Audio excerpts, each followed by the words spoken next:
Bonsoir, donc c'est Vanessa. Coucou.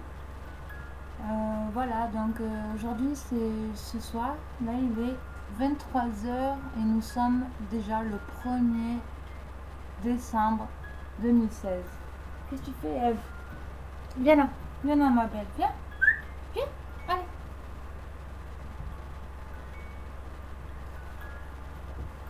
Et donc, vous voyez ce que j'ai trouvé aussi?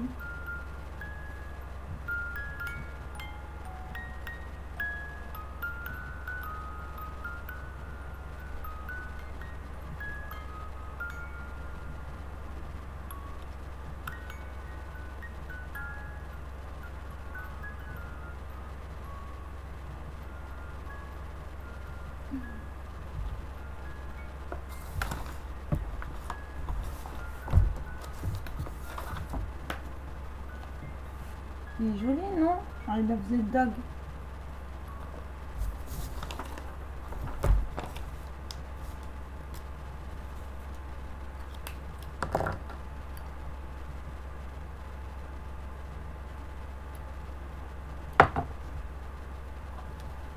Donc, bonsoir, moi c'est Vanessa. Et ce soir, donc, je vais parler de ma mort imminente, enfin, de la mort clinique. J'avais 17 ans et demi. J'étais avec un de mes ex-conjoints. On vivait ensemble. Parce que en plus, si je pars trop loin, ce qu'il y a, c'est que je suis obligée de parler de ma maman et tout ce qu'elle m'a fait subir, quoi. Et j'ai peur que ça vous choque ce que je vais vous dire.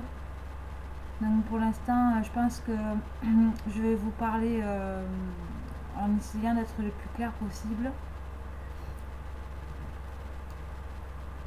Donc voilà, puis aussi, je vais choquer certaines personnes parce qu'il y en a, ils vont croire que j'ai jamais pris de drogue ou quoi, alors que justement, avec mon ex, j'en ai pris. Et j'en prenais au tout début, quoi. Et aussi, il y a eu aussi ma maman qui m'a incité à fumer la cigarette à l'âge de 10 ans. Non, moi je voulais pas, je lui disais non, non, moi je veux pas fumer de cigarette, je veux faire comme. Enfin, pour moi, dans ma tête, je voulais faire comme mon tonton et ma mamie, donc pas fumer et pas boire d'alcool, et pas fumer de shit ni prendre de la drogue. Et du coup, ma mère m'a fait fumer ma première cigarette en me disant écoute, je préfère que tu fumes avec moi que tu fumes avec tes copines. Et je disais mais non, mais t'inquiète pas, je vais pas fumer avec mes copines vu que j'ai pas envie de fumer. Parce que, vous voyez, j'ai mon tonton, il est sportif et il fait des triathlons, il fait actuellement de la boxe France, je sais plus laquelle, anglaise ou française. Enfin bon, je suis désolée, mais il a fait tellement de sport. Puis j'ai plus trop, enfin j'ai des contacts avec lui, mais il faut que je reprenne contact là pour Noël. Parce que lui aussi, il a sa vie à faire, il peut pas trop me parler parce qu'il a beaucoup de choses à faire. Mais sinon, lui, il est prof de sport, professeur de sport, de PS. Et donc, donc j'en étais que, voilà, ma maman m'a fait fumer ma première cigarette à l'âge de 10 ans. Ensuite, ce qu'elle a fait, c'est parce qu'elle m'amenait en discothèque dès l'âge de 5 ans déjà à l'époque. Et ce qu'elle a fait, c'est. Excusez-moi, je la vois un peu enrouée parce que j'ai pas dormi hier. Et là, il est 23 h, donc ça fait deux soirs que je dors pas. Mais bon, avant-hier, j'ai bien dormi toute la journée parce que j'étais fatiguée. Et de toute façon, c'est pas grave, après c'est le week-end. Et du coup, en fait, ma mère m'a amenée en discothèque à l'âge de 5 ans. Et en fait, ce qui se passait, c'est que quand j'avais 16 ans, elle m'a demandé qu'est-ce que je voulais boire. On était accoudés au bar, elle et moi, et je sais plus qui, sûrement un pote à elle. Enfin, je me souviens plus trop quoi. Et elle me demande qu'est-ce que je veux boire. Et je lui dis, je voudrais un Coca-Cola. Elle me dit, non, prends autre chose. Et comme elle me disait tout le temps, ouais, mais moi j'ai pas d'argent, tu me coûtes. Enfin, j'ai jamais. J'ai pas d'argent, j'ai pas d'argent. Et alors, du coup, je me suis dit, bon, mais vu que c'est trop. Et ben, du coup, je me suis dit, ben écoute, je vais te prendre un jus d'orange. Elle me dit, mais non, mais prends autre chose. Je dis, ben je sais pas, moi, alors comme toi. Elle fait, oui, serveur, s'il vous plaît. Oui, la même chose que moi, s'il vous plaît. Oui, très bien. Et vous dedans, vous savez ce que c'était? Du whisky coca. Voilà, elle m'a fait boire mon premier verre d'alcool. Elle m'a fait fumer ma première clope. Elle m'a fait boire mon premier verre d'alcool. Quand, quand j'étais enfant, elle me disait comme ça qu'elle m'a jamais voulu, que j'étais une erreur de la nature et qu'en fait si elle a pas avorté, parce que je lui demandais mais pourquoi alors elle voulait un garçon en plus. Alors quitte à avoir un enfant, de tomber enceinte à l'âge de 18 ans, elle voulait un garçon. Et moi je suis mal tombée parce que je suis une fille. Et du coup, elle a mal pris. En plus, je ressemblais de temps en temps à mon papa. Et elle le supportait pas. Alors du coup, elle me tapait dessus, elle m'insultait. Bref. Et, euh, et qu'est-ce que je voulais dire? Et du coup, elle me tapait, elle m'insultait. Et elle m'a fait boire mon premier verre d'alcool. Elle m'a fait fumer ma première cigarette. Elle disait que donc j'étais une erreur de la nature. Ah oui, je lui dis, mais alors pourquoi t'as pas avorté alors? Ce qu'elle a dit m'a fait du mal parce que j'aurais préféré qu'elle me dise, ben, j'avais peur de tuer un bébé. Elle a dit non, j'ai eu peur d'avoir mal. Voilà ce qu'elle m'a dit. Et puis il y a je sais pas moi, 3 ans en arrière, de chez moi, je lui ai téléphoné. Elle m'a dit, écoute, je veux pas que tu m'appelles, je veux pas avoir tes nouvelles, je veux pas que tu prennes de mes nouvelles, je te veux pas sur ma tombe. En fait, je vous parle de tout ça parce que justement, vous comprendrez pourquoi quand j'ai eu mon coma éthylique à l'âge de 17 ans et demi, pourquoi je continuerai justement, je vous dirai. Parce qu'il faut vraiment que je vous dise ça. Puis aussi, ma maman, jusqu'à ce que j'ai l'âge de 10 ans, eh bien, elle me faisait dormir elle me faisait dormir dans la même chambre qu'elle. Mais moi, jusqu'à l'âge de 10 ans, j'ai dormi dans un lit de bébé à barreaux. Moi, il était de couleur bleu clair et bleu foncé. Je m'en souviens, puisque c'était le lit de ma tati. Et à un moment, il est arrivé, parce que, en fait, aussi, il lui est arrivé des fois de ne pas me prendre en discothèque. Il m'arrivait qu'elle ne me prenne pas en discothèque et qu'elle me laisse toute seule enfermée à clé dans la chambre. J'avais juste pour l'endroit, j'avais juste un petit couloir qui donnait sur la salle de bain où je pouvais y aller. Après, elle fermait à clé la porte pour pas que j'aille dans le salon, pour pas que j'aille à la fenêtre pour dire quelque chose, que aidez-moi ou quoi. Et dans la chambre, en fait, on avait une toute petite fenêtre, vous savez, comme dans les Velux, mais une petite fenêtre comme ça, qui était justement en face de moi.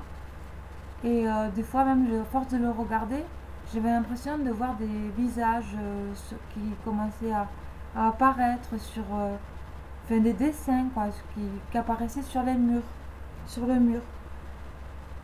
et qui était, je sais pas, en béton, enfin, je sais plus quoi. Et du coup, elle m'enfermait à la clé, et après, elle partait en discothèque, elle s'éclatait. Et puis, un soir, elle est rentrée comme ça, avec un garçon. Et puis, je l'ai entendue en train de faire des ah, oh, comme ça. Et du coup, j'ouvre les yeux et je la vois en train de copuler, quoi, de faire l'amour. Et en plus, j'étais assez précoce là-dessus parce qu'elle rangeait des livres de sexe sous son matelas. Et, euh, et je les avais trouvés quand j'avais 5 ans. Et en fait, ça, à 5 ans déjà, je commençais à avoir des envies sexuelles avec, grâce à cette vie, à ces, pas vidéos, à ces photos. Mais je comprenais pas exactement, mais je comprenais déjà en fait. Et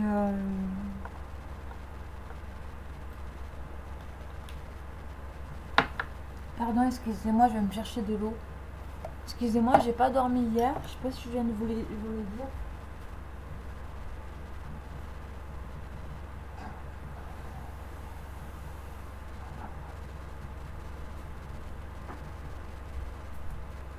En plus. Elle est pas bien, ma chienne là? Oh. Et oui, c'est toi là.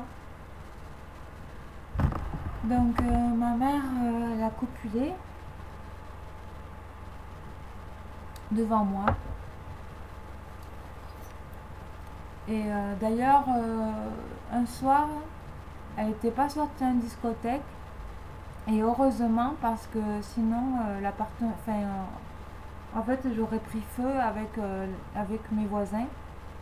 Et un soir, la veille de Noël, en fait, il y avait un magasin en dessous de chez nous.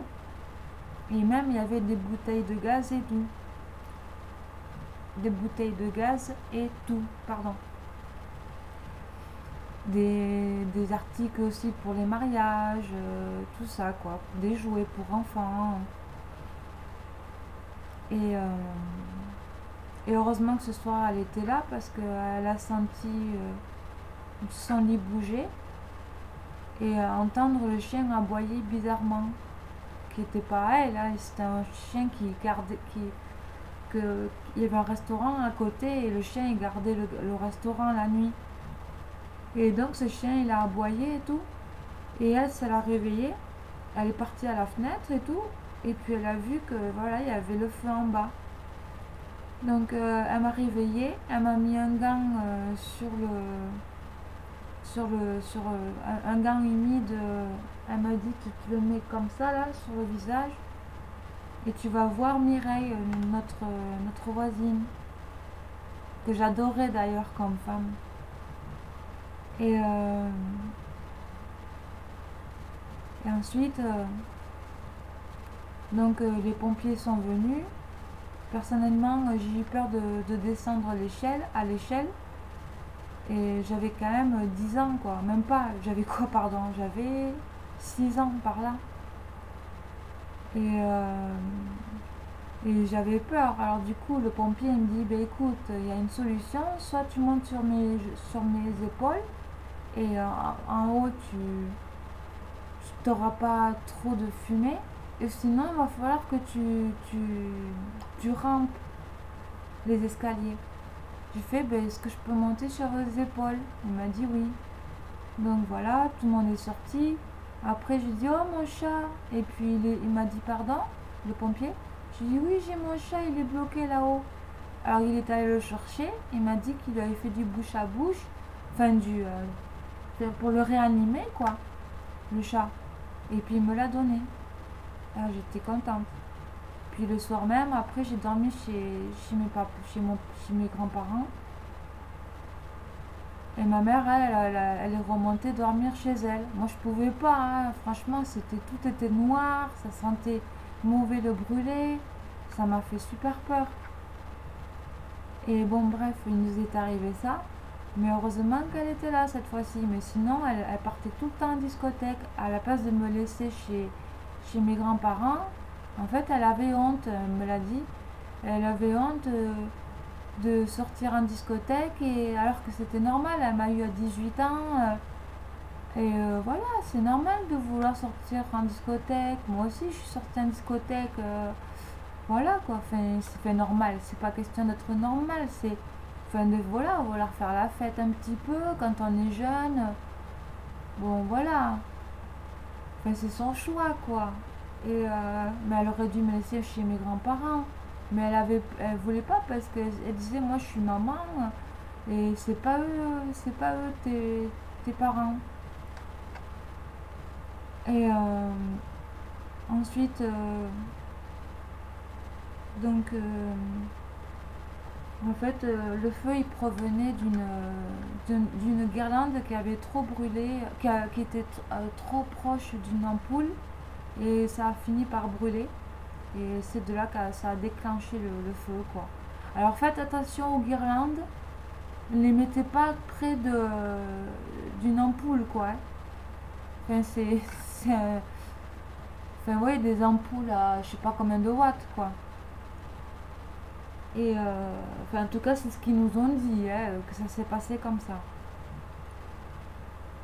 Et ensuite, ma mère, elle a jamais voulu que je connaisse mon papa, vraiment. Il habitait dans les parages. Nous, on habitait à Mur-de-Barrez, dans le nord de l'Aveyron. Même moi, je suis née à Aurillac. Ma mère est née à Aurillac. Ma, ma mamie, elle est née à Villefranche de Rouergue. Elle est d'origine espagnole. Mon papy est né à Mur-de-Barrez, parce qu'il n'y avait pas possibilité de partir. Sa maman, elle a accouché à la maison, quoi. Mon tonton, il est né à Aurillac. Ma tati, elle est née à Aurillac. Enfin voilà, en fait, après, nous sommes nés à Aurillac.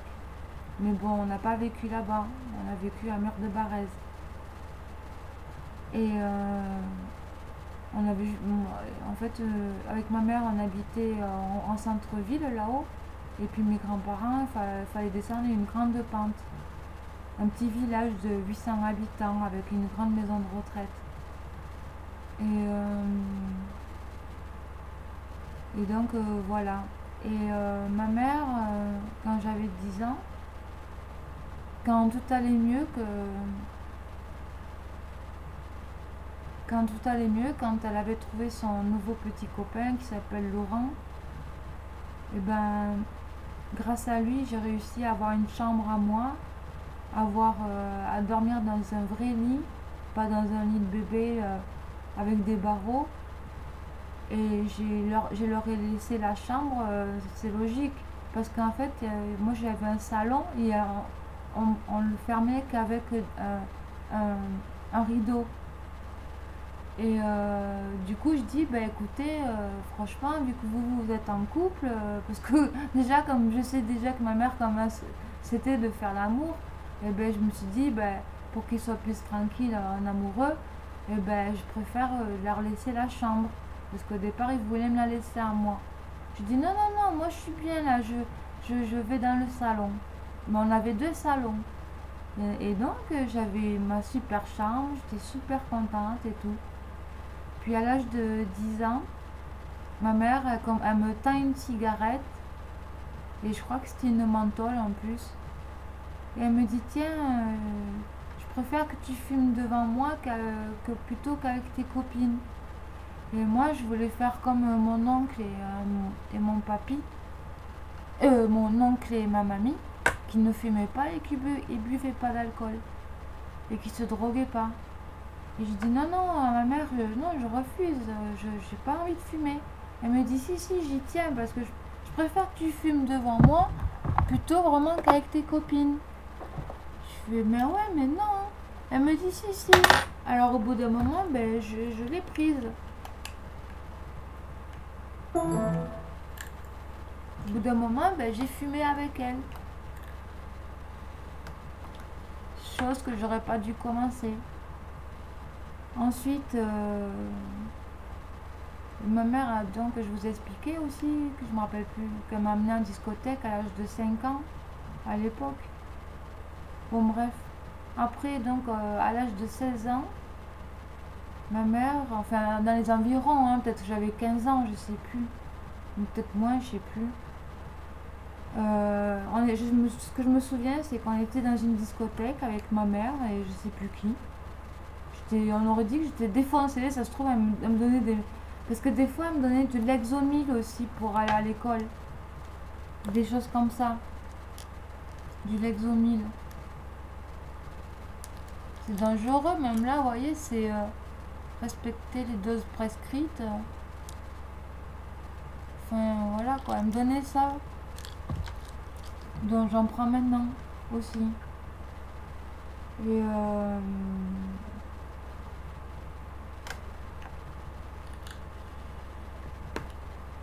Et du coup, elle m'a fait boire. Ah voilà, donc non, attendez, voilà. Donc j'arrive, enfin, on est dans la discothèque. Elle me répétait sans arrêt qu'elle n'avait pas d'argent, ma mère, tout ça, alors qu'elle était mère célibataire. Enfin voilà quoi, elle avait des sous. Elle s'achetait tout le temps plutôt pour elle du maquillage, des choses comme ça, des vêtements, et pour moi rien du tout. Elle m'avait même pas expliqué ce que c'était les règles. Elle m'avait pas expliqué comment on faisait pour pas tomber enceinte. Elle m'a rien expliqué de tout cela.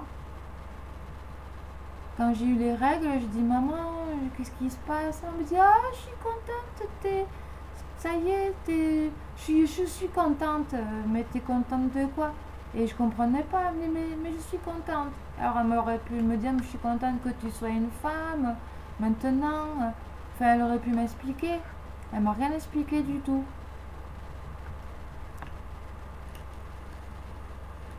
Elle me donnait même pas de quoi me mettre des protections. Alors je me débrouillais.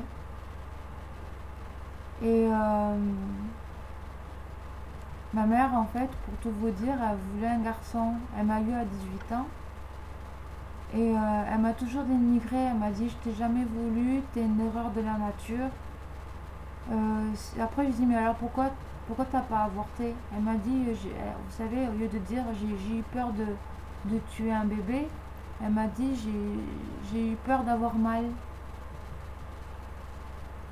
Et du coup, j'ai pas de frère, je n'ai pas de soeur. Parce qu'après, elle prenait la pilule tous les jours. Et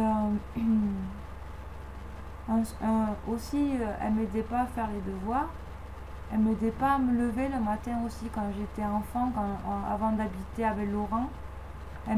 C'est moi qui lui demandais maman, c'est l'heure que j'aille à l'école. Elle me disait ah ferme-la ta gueule, je veux dormir. Alors du coup je me levais, j'avais même pas de déjeuner, elle avait même pas acheté de lait, rien du tout. Et donc je partais à l'école, le ventre plein, vide. C'était la catastrophe quoi. Mais j'étais mieux à l'école qu'avec elle. Parce que quand j'étais avec elle, il lui prenait de temps en temps, elle me tapait dessus, elle m'insultait, elle m'arrachait les cheveux et tout. Et un jour, d'ailleurs, quand j'étais plus jeune, et ben, j'étais allongée comme ça dans mon lit, et j'étais en train de me parler à moi. J'étais en train de me dire, mais comment je peux faire? Je suis tellement jeune et avant que j'ai 18 ans, il y a tellement de temps à attendre avant que je puisse faire ce que je veux.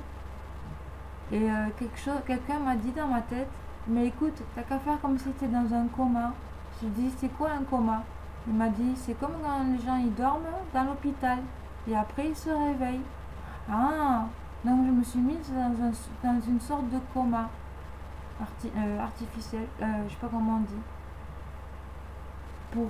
Pour vivre le plus vite possible, pour que vite j'ai, enfin que au moins, enfin parce que je savais pas à l'époque qu'on allait rencontrer Laurent. C'est grâce à mon ex-beau-père que j'ai pu faire de l'équitation, j'ai passé 3 galops. Donc après j'ai arrêté par rapport au décès de mon papy. Parce que Laurent et ma mère sont venus me chercher à toute vitesse pendant que j'étais en plein cours d'équitation. Et du coup, on est parti de Rodez jusqu'à Aurillac en trombe. Parce que lui, déjà, mon ex-beau-père, il faisait des rallyes. Donc, il connaît très bien les voitures. Il conduisait super vite. Et voilà. Donc, on est arrivé au plus tôt. Ensuite, ma mère, elle est montée. Elle ne voulait pas que je monte voir mon papy. Et quand elle est redescendue, elle a vomi.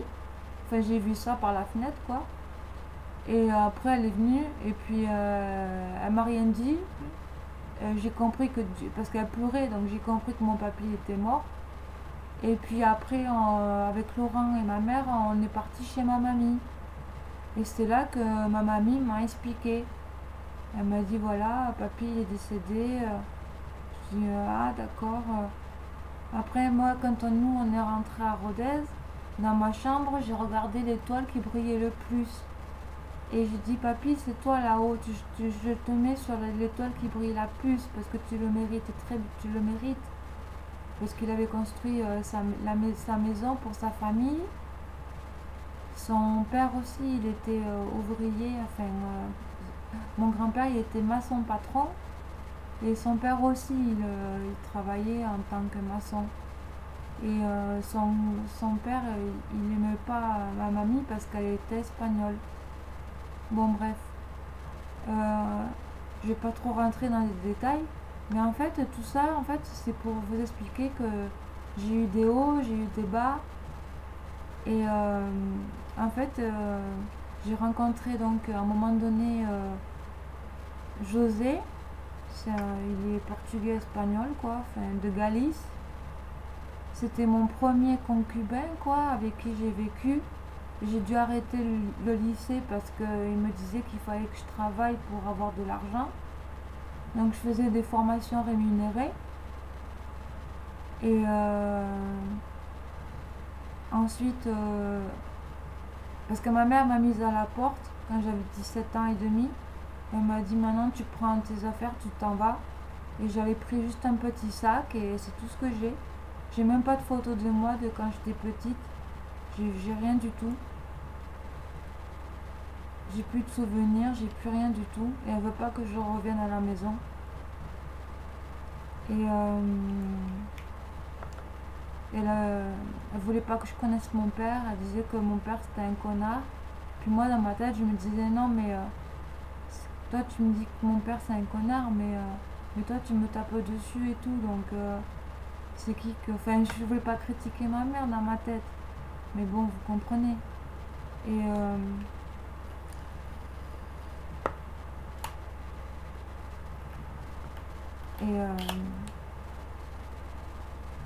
donc j'ai aussi essayé de chercher mon papa. Et le soir, je dormais des fois avec ma mamie aussi. Ça m'arrivait que ma mère me laisse dormir chez mes grands-parents, du côté de sa mère, quoi. Enfin, sa mère et son père. Et mince, j'ai plus de liquide. Ah si. Ah, c'est pas pomme. Ah si, c'est Morito. Et mais je sais plus ce que je disais.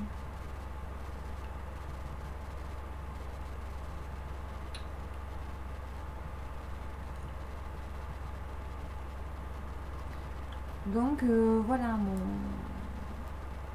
je dormais avec ma mamie et puis il m'arrivait de pleurer parce que je voulais voir mon papa et elle seule pouvait m'aider pour revoir mon papa parce que elle faisait les courses donc tous les je sais plus quoi, jeudi ou dimanche. Enfin, j'allais faire des courses, enfin tous les jours, mais c'était bien, enfin, parce que voilà, on allait faire les courses avec ma mamie et tout, en centre-ville, toujours bien habillée, pimpante, rien qui dépasse, un petit peu de parfum, peu de maquillage, vraiment bien classe, habillée et tout, quoi, comme de vraies princesses.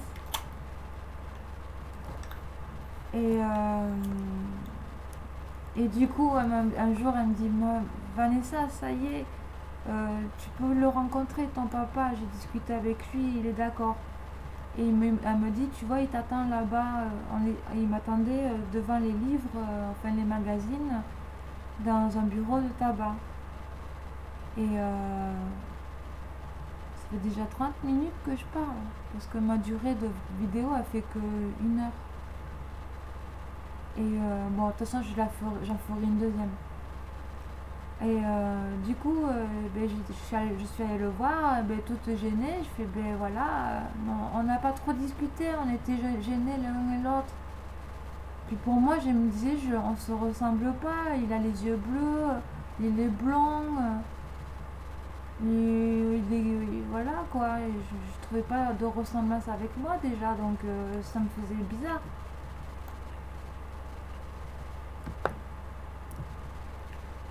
Est-ce que maman m'aurait menti aussi?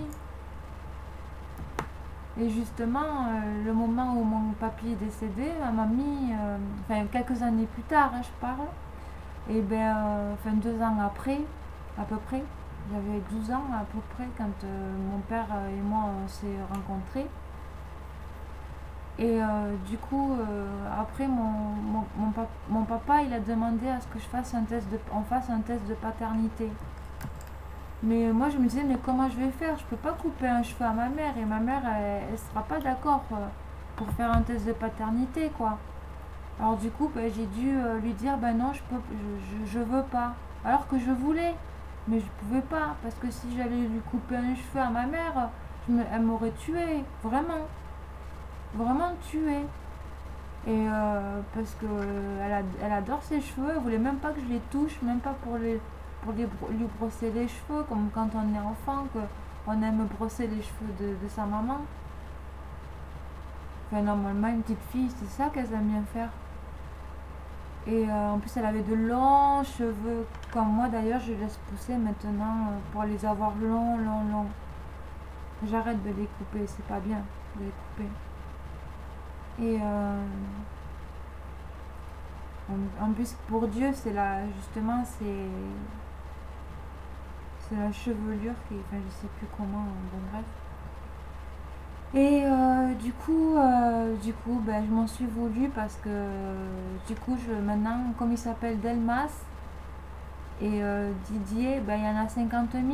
Alors, et ma mamie, maintenant, elle est décédée et je l'ai appris sur Internet, le décès de ma mamie, parce que ma mère voulait pas me tenir au courant. Et ça, j'ai su que ma mère voulait pas me tenir au courant parce que il y avait l'ex à... Quand j'ai réussi à avoir contact de nouveau avec mon tonton par internet, et ben, son ex-femme m'a dit ben, que ma mère ne voulait pas l'enterrement de ma grand-mère. Et moi, en fait, comme j'entends des voix, ben, un soir, il était 1 heure du matin, 1 heure et demie par là. D'un coup, ça m'a dit lève-toi et va à l'ordinateur et note le nom et le prénom de ta mamie sur internet. Je note le nom, prénom, en me disant c'est quoi ce délire. Et puis là, je vois avis de décès, 1 mois. D'accord. Alors du coup, en fait, j'avais encore le numéro de ma maman. D'ailleurs, si je cherche bien, il va falloir que je lui téléphone pour dire que je la pardonne ou que je lui demande pardon. Comme ça, ben, quand je partirai au ciel, et bien ça sera fait. J'espère retrouver son numéro. Bon bref, et parce que même si elle m'a fait du mal, et bien, je dois la pardonner et il faut que voilà, qu'on se pardonne mutuellement. Mais elle me pardonnera pas. Hein. Elle m'a dit comme ça qu'elle ne me voulait pas sur sa tombe. Aux dernières nouvelles, en fait,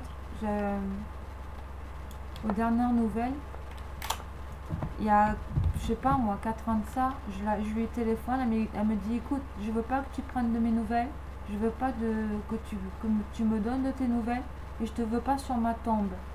Alors moi du coup je veux pas son héritage. Même je veux même pas donner l'héritage à des enfants malades parce que franchement je préfère brûler cet argent, j'en veux pas. Il va me porter la poisse. Même il va porter encore plus la poisse à des enfants malades. Donc j'en veux pas j'en veux pas. Je veux rien d'elle. Je veux plus rien d'elle. Au niveau matériel, tout ça, rien du tout. parce qu'elle m'a jeté comme une malpropre à 17 ans et demi dans la rue comme ça. Heureusement que je m'étais trouvé un petit ami quand même pour avoir un toit et tout.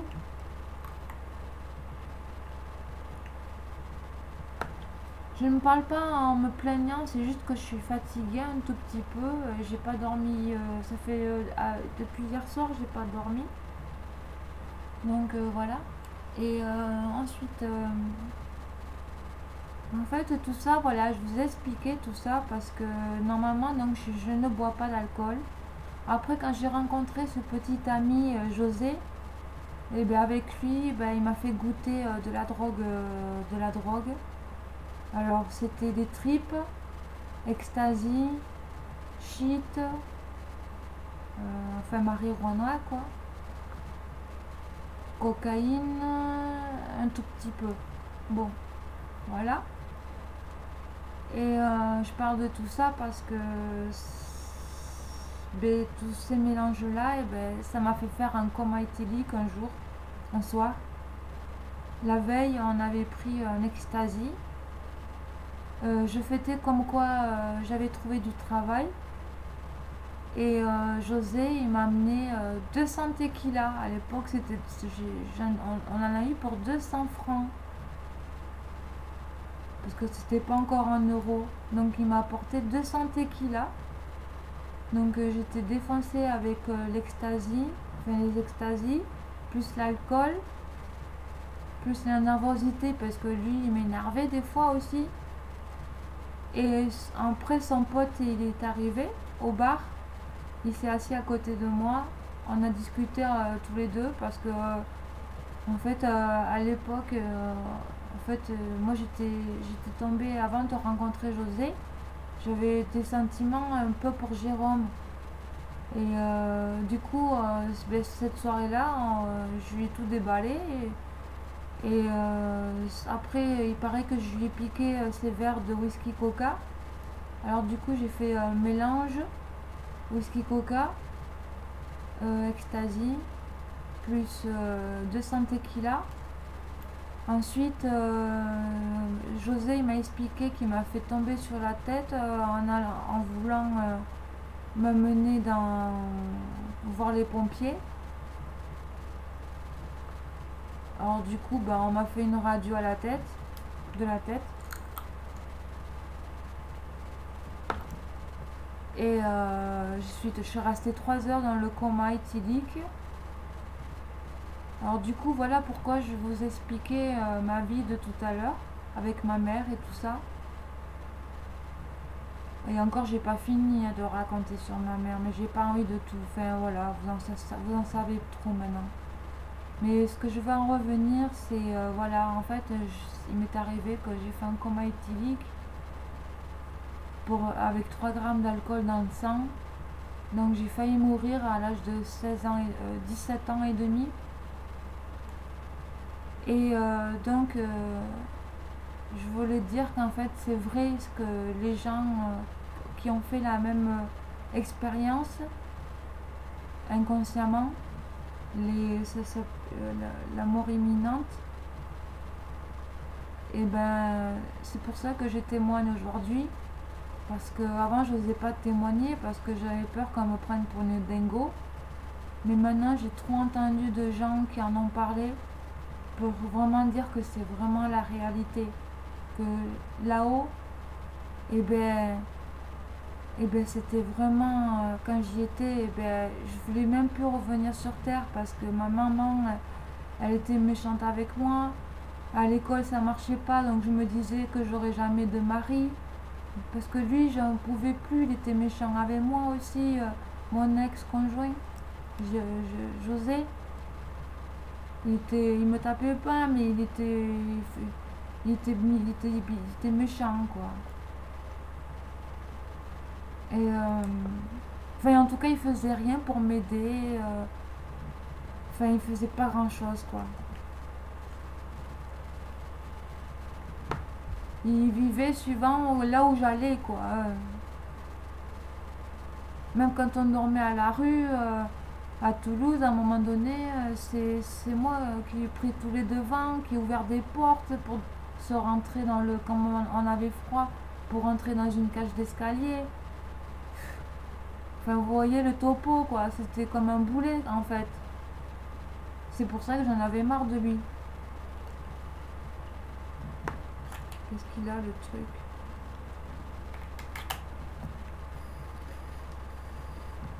Ah, c'est pour ça.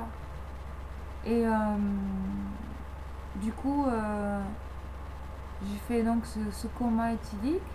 Alors, au début, je commence à me réveiller et je me vois avec plein de trucs partout collés sur moi, des fils et tout. Et là, d'un coup, j'ai tout enlevé, j'ai tout arraché. Et c'est là que, boum, là, ce que j'ai rencontré, ben, j'ai pas vu un tunnel, mais d'un coup, je suis rentrée, c'était tout blanc. C'était tout blanc. Et j'avais l'impression d'être un peu allongée, comme ça. Et sur ma gauche, il y avait deux personnes. Et derrière, pour moi, c'est Jésus. Vraiment. C'est pour ça que j'en parle aujourd'hui, parce que sinon, on m'aurait prise pour une dingo. Et pour moi, en fait, donc, ce serait ses disciples, non, qu'on dit. Si quelqu'un pouvait me dire comment on appelle... en fait, il y avait deux personnes devant moi. Et lui derrière, Jésus. Et j'étais comme allongée. Et j'étais, mais comme dans un... Enfin, j'ai jamais été sur un nuage, mais vraiment dans du... Mais légère. Beaucoup d'amour. C'est vrai, c'est vrai, c'est vrai. Et beaucoup, beaucoup, beaucoup, beaucoup d'amour. Et on a vraiment envie d'y rester, quoi.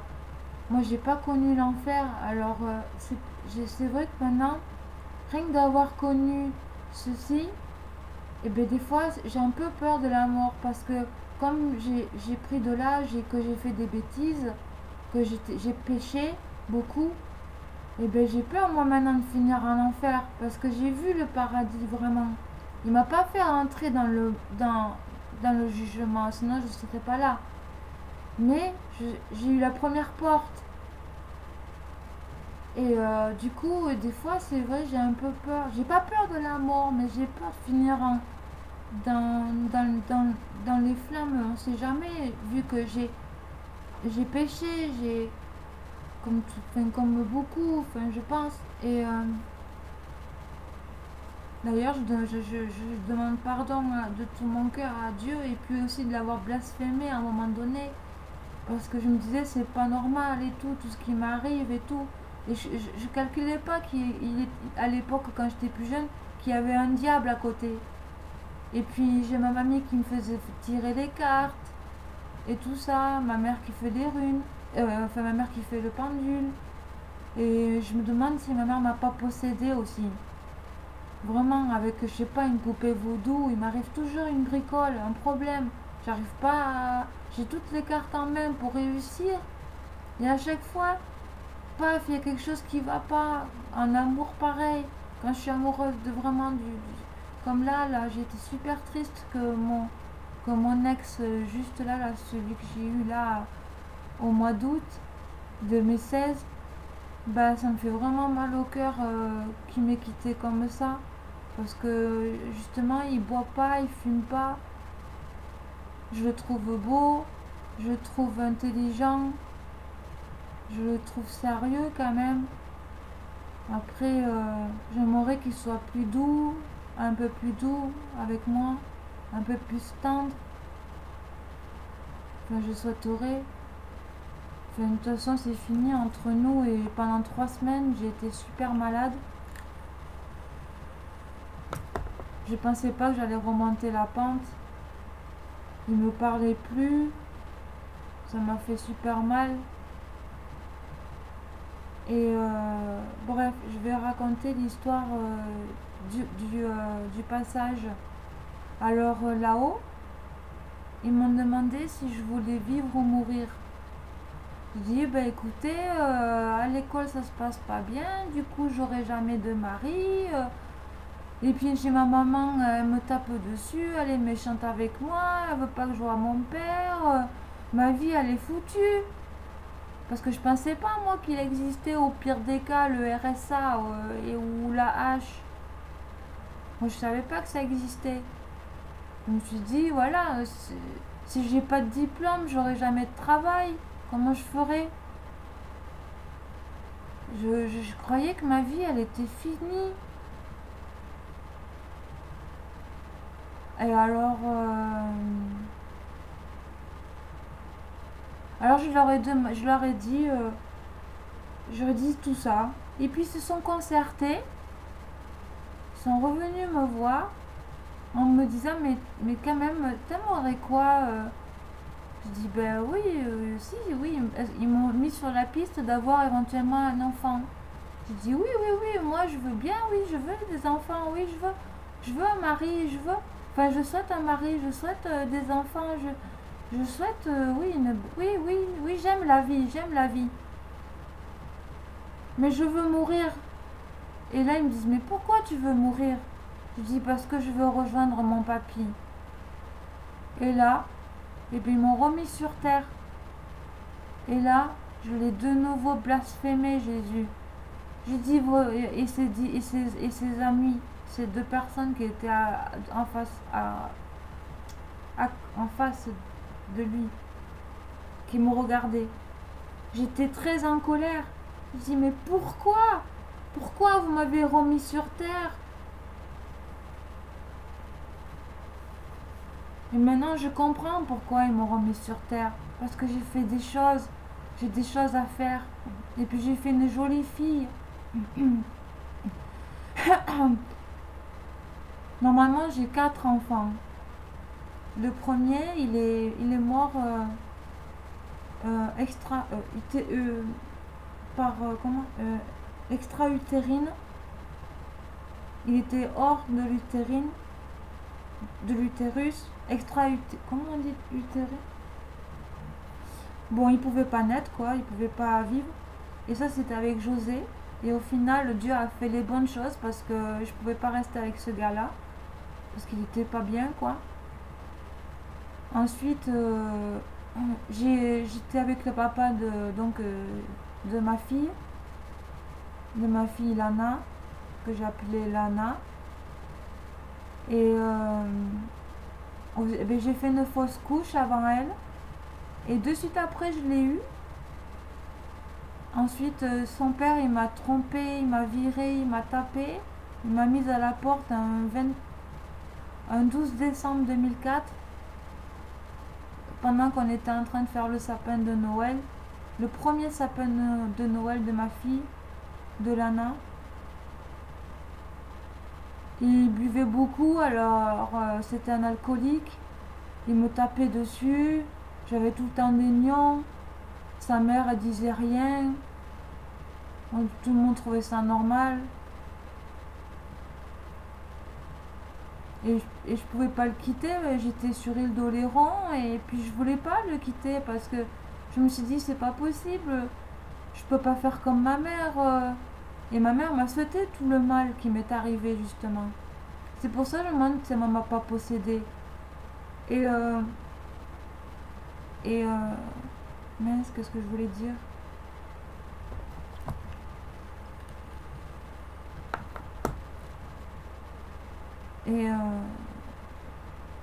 Et donc, il m'a trompé, il m'a viré.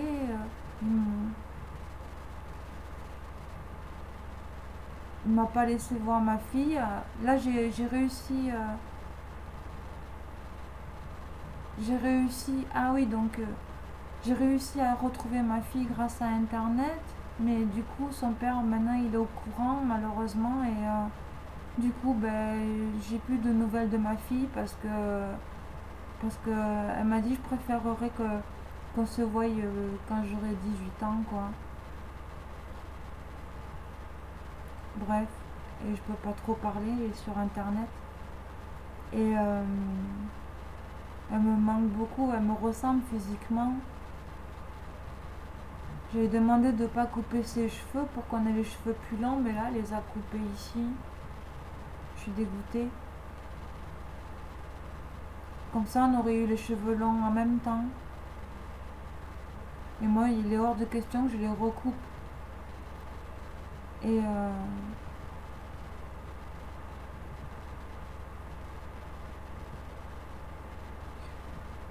ensuite, donc il m'a trompé, il m'a viré, tout ça. Ensuite, eh ben, j'ai fait mon chemin, hein, j'ai essayé de m'en sortir. J'ai dormi à la rue.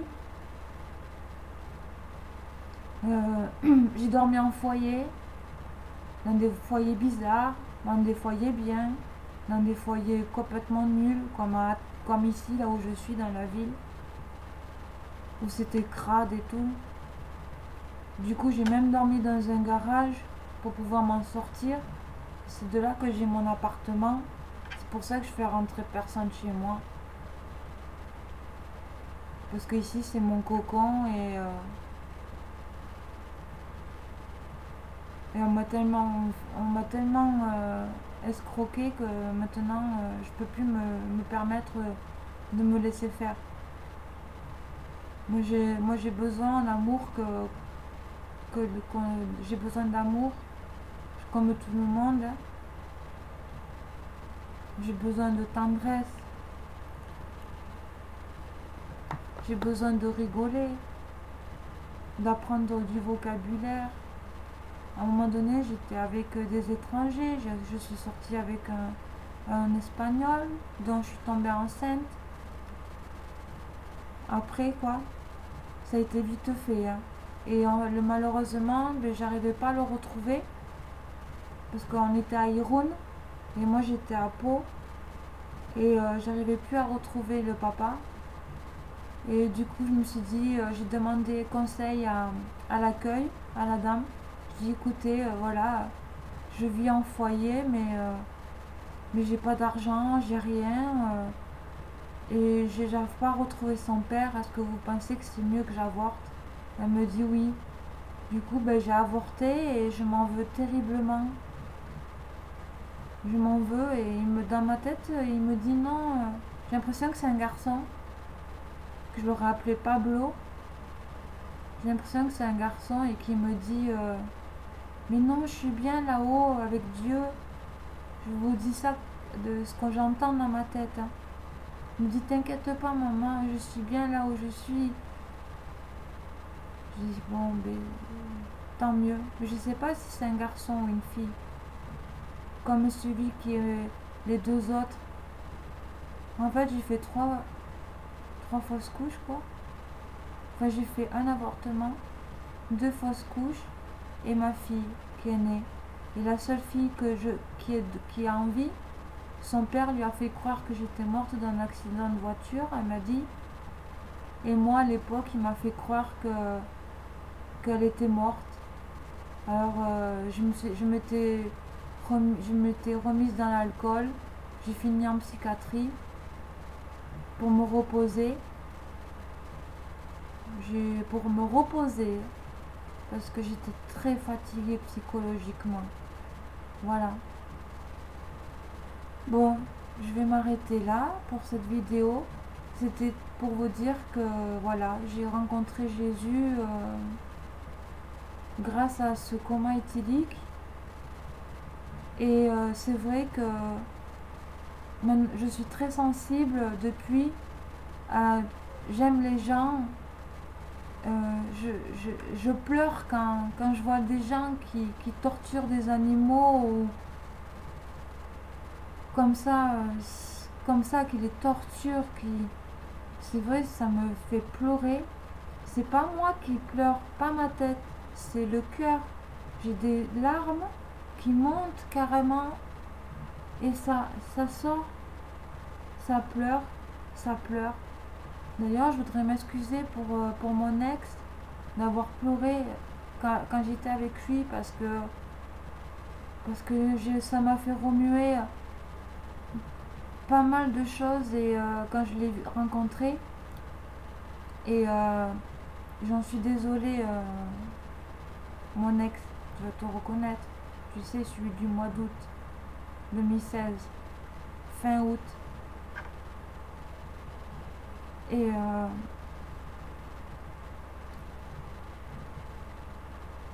Mais je crois que j'ai fini ma vidéo. À part ben,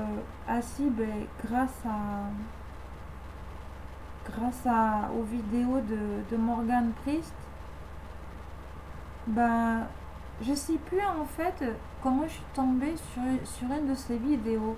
Parce que il me semble que j'étais en train de regarder une vidéo à l'époque qui parlait des fantômes dans les maisons. Et je crois que je suis tombée sur lui par rapport à ça, mais je suis plus trop sûre. Mais en tout cas, après, j'ai écouté d'autres vidéos et ça répondait vraiment à toutes mes questions. Et du coup, je suis contente parce que j'ai la Bible maintenant qui m'a été offerte.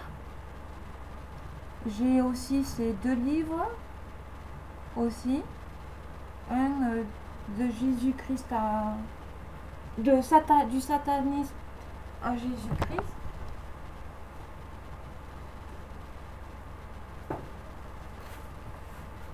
Celui-ci.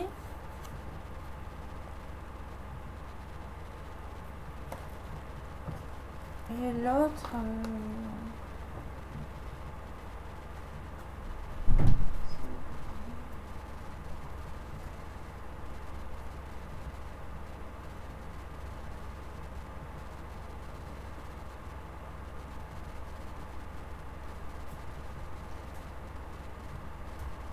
Voilà. Le deuxième, alors voilà, il a fait un premier qui s'appelle Le sataniste à Jésus-Christ. Et ça m'intéresse vraiment son livre parce que je m'y retrouve comme si on dirait qu'il parle de moi aussi par moments. Enfin, j'ai l'impression que je suis dans la même longueur d'onde. De toute façon, c'est fait exprès, hein, sinon, c'est le but hein, de s'y voir dedans aussi. Et OVNI et Bible. Désolée Morgane, je ne l'ai pas encore bien lu parce que j'étais super déprimée ces temps-ci. Mais tu vois, j'écris. Je sais pas si tu vois, là je commence à surligner, j'ai écrit. Là j'ai surligné, j'écris. Parce qu'il y a des moments où.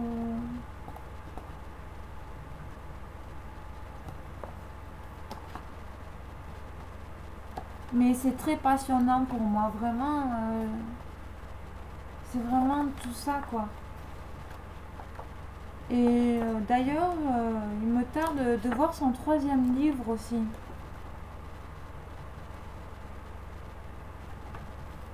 Donc, je parle de Morgan Priest, P-R-I-E-S-T, qui est missionnaire de Jésus-Christ, car c'est grâce à lui, malgré tout ce qui se dit sur lui de mauvais, c'est grâce à cet homme que je suis revenue en Christ et qu'il a raison de s'y accrocher parce que Christ, il existe vraiment, Jésus. Je l'ai vu, Jésus. Je l'ai vu de mes yeux vus. Ça me fait rigoler parce que dans une de ses vidéos, il disait vu de mes yeux vus, je l'ai vu quand il parlait du prophète Élion. Qu'ils en rigolaient. C'était marrant. 58. Eh ben, je vais vous laisser parce que ma vidéo, elle ne dure que 1 heure. Bon, mais voilà, je vous remercie de m'avoir écouté. Et franchement, quoi qu'il vous arrive, il faut s'accrocher et prier aussi d'ailleurs. Il faut prier, vraiment. Enfin c'est pas un ordre que je vous donne, mais priez avec votre cœur. Dieu, il est là, il vous écoute, il vous entend, il vous aime. Et moi, je l'ai vu. Et là-haut, il y a vraiment de l'amour. Je voulais même pas redescendre. Tellement que je voulais pas redescendre. Et ben, je l'ai insulté de tous les noms, mais je m'en excuse. Moi, je vous laisse là parce que c'est bientôt la fin. Ben voilà, je vous fais des gros bisous, bisous, bisous. Et puis, ben, peut-être à une prochaine fois. Et gloire à Dieu. Amen. Ah oui, aussi, j'ai été baptisée, Morgan Priest m'a baptisée en immersion totale. Donc, je vous le conseille aussi. Si vous voulez, ben, vous regardez sur Internet Morgan Priest, même sur